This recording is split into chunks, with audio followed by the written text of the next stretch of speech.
السلام عليكم ورحمة الله وبركاته. أهلا بكم. إن شاء الله هذه الحلقة هتكون بعنوان من كتب سفر أيوب.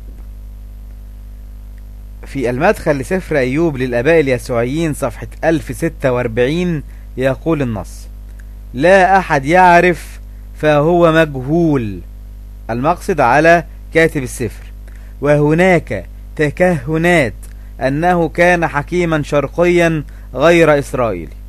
انتهى كلام المدخل لسفر أيوب للآباء اليسوعيين. وبنقول في هذه الفقرة اللي قالها المدخل لسفر أيوب إن أولا لا أحد يعرف من الكاتب، يبقى الكاتب مجهول. تاني حاجة إن في تكهنات من علماء المسيحية بتقول إن هو ممكن يكون حكيما شرقيا، وأنا بصراحة مش عارف إيه فايدة يعني أن يتعب العلماء المسيحية أنفسهم ويحددوا أنه حكيما شرقيا أو حكيما غربيا، يعني كلام لا يفيد في تحديد شخصية الكاتب.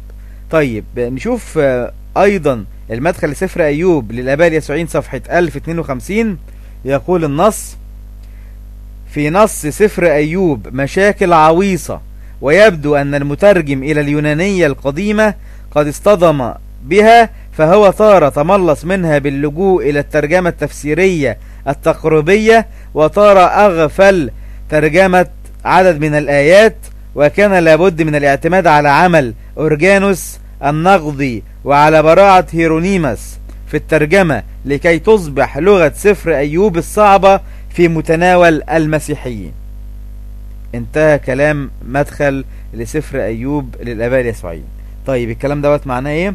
اول حاجة ان في سفر أيوب مشاكل عويصة، والمترجم لم يتفادى هذه المشاكل لدرجة انه ترك ترجمة جزء من السفر بدون ترجمة، يعني ساب جزء من السفر من غير ترجمة لان في مشاكل في السفر.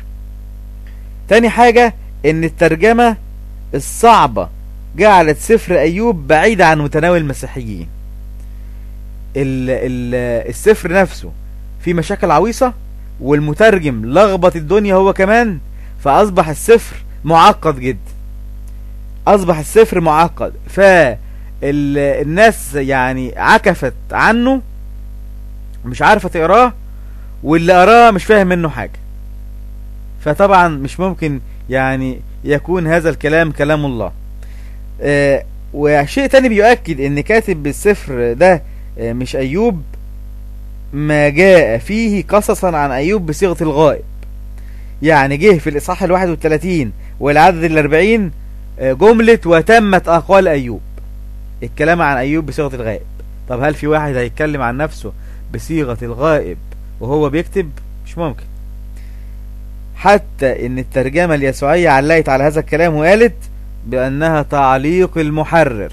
مين المحرر ده؟ مش عارفين بصراحة مين المحرر ده. نص تاني بيتكلم على ان أيوب مش هو الكاتب. في أيوب 42:16 يقول النص: وعاش أيوب بعد هذا 140 سنة وراء بنيه وبني بنيه إلى 4 أجيال، ثم مات أيوب شيخا وشبعان الأيام. الترجمة اليسوعية بتعلق على هذا الكلام، بتقول: أصبحنا أمام نفس السؤال الذي يبحث عن كاتب هذا السفر. يعني برضو كل الكلام ده وإحنا برضو مش عارفين من هو كاتب سفر أيوب. يعني ملخص الكلام أن كاتب سفر أيوب كاتب مجهول. إن شاء الله يكون وضحنا الأمر. نستودعكم الله، والسلام عليكم ورحمة الله وبركاته.